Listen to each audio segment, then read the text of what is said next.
Hey guys, this video is a viewer request. Somebody had sent me a comment and said that they wanted to see a size comparison between the Glock 26 and the Glock 43 9mm. This was such a good idea that I figured I'd just go ahead and do a video and show everybody. Anytime that there's a comment or a message or something sent to my channel, and if I think it's a good enough idea for a video, and if I think it'll benefit and help the viewers, I will always do a video on it if it's worth doing a video on. So formerly, as you guys know, the Glock 26 was the smallest 9mm that Glock made.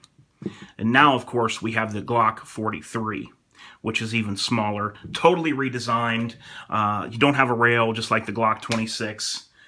But we're going to take a look at the different size comparisons and see how that they stack up as far as a carry gun. Now, of course, this would be a 10+1, and this is a 6+1 for a total of 7 rounds if you carry one in the chamber. And I have a Terran Tactical +1 base plate on this Glock 43.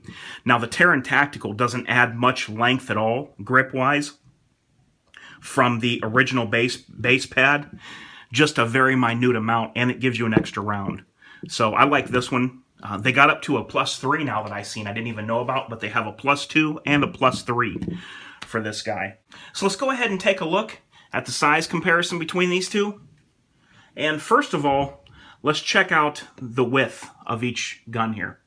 Because I'm going to tell you guys right now that when it comes to carry, width in a gun is one of the most important things. Trust me, I've carried a lot of different guns, used a lot of different holsters and belts over the years, and I can tell you with certainty that every time you shave just a little bit off of a gun as far as width-wise, it becomes easier to carry. Now, so we can see here that as far as the length goes, the G43 is not much shorter than the Glock 26, and I don't mind that because a little bit longer barrel will give you just a little bit more velocity, and I carry a Spear Gold Dot 124 grain plus P. So I do get that little bit of added velocity in these short barrel guns. In my full-size Glocks, I will, in the 19 and up and 17, I will carry I'm carrying right now the Federal HST 147 grain plus P. But in these shorter guys, I go with a little bit lighter bullet and a little bit more velocity. So we can see from front to back that they're almost the same length there. Not much difference at all. But we can see that from the width of these guys, that's where the 43 really shines. It might not look like a whole lot on video, but when you carry the guns, you can tell a big difference. So now we're not going to count this finger extension on the Glock 26, but we're going to compare the height of these two guns. So there's the height of the two.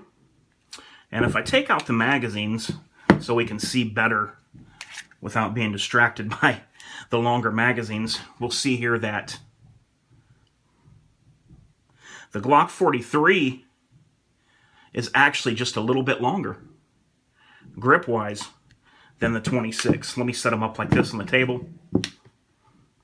See this? The Glock 43 is just a little bit taller in this way. The profile is thinner of the magwell. And you can see right here, the trigger guard and all that's thinner than the 26. Now, let's see its thickness of grip. Okay, now the Glock 26 grip is thicker. See this as far as going this way, from front to back? The grip of the 26 is wider. Now we're going to, let's go ahead and lock these slides back because I'm going to point this gun in my general direction. Okay, so what I'm going to show you here is that it's beefier on the 26 as far as the bore axis. What I'm talking about is from the slide to under the polymer right here. There's a little bit more thickness on the 26, if you can see that. Hopefully I'm in frame there. A little bit more thickness there. I like them both, guys, and I'm going to tell you, if you want to ankle carry or you need discreet carry, this is going to give you an edge, I'm going to tell you right now, over this Glock 26. While there is not a ton of difference, the width of a gun like this, the profile, is one of the most important things for carry. And you'll realize that once you start carrying different model guns. The G26 is very easy to carry, but with the 26 you get more capacity. So it's all depends on what you want to do and where you want to carry it.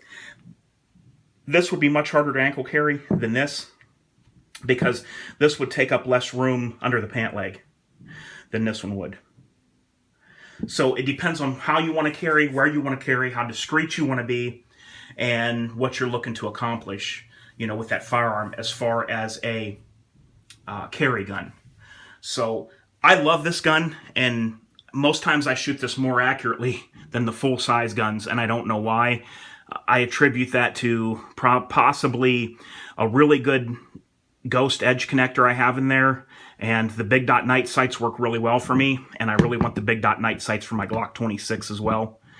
I really want to get those on there here soon. I should be able to do that. I may put the 3.5 edge connector in this. I definitely want to do a 25-cent trigger job. The break on this gun is a little sharp. It's a little stiff when the trigger breaks.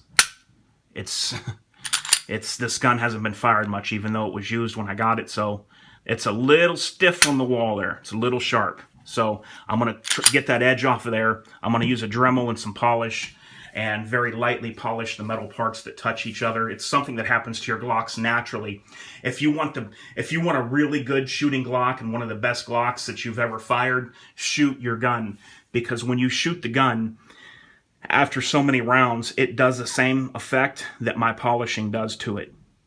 Those parts that touch each other wear, and the gun will become very smooth. One of the best triggers I've ever had on a Glock was a Glock I got off of a guy that was shooting competitions and had thousands of rounds through it, and the parts had just every time he shot, the parts where metal touches metal rubbed each other. And that was one of the best triggers on a gun, on a Glock that I've ever had. And all it was because this guy had shot so many rounds through it in competitions and different things that the parts just wore in really nice. And it didn't even need a 25-cent trigger job. And in my opinion, it was better than a 25-cent trigger job. So if you want a great trigger, shoot your Glock. All right, guys, until next time, hope you enjoy your day. This is H4T, and I'm out.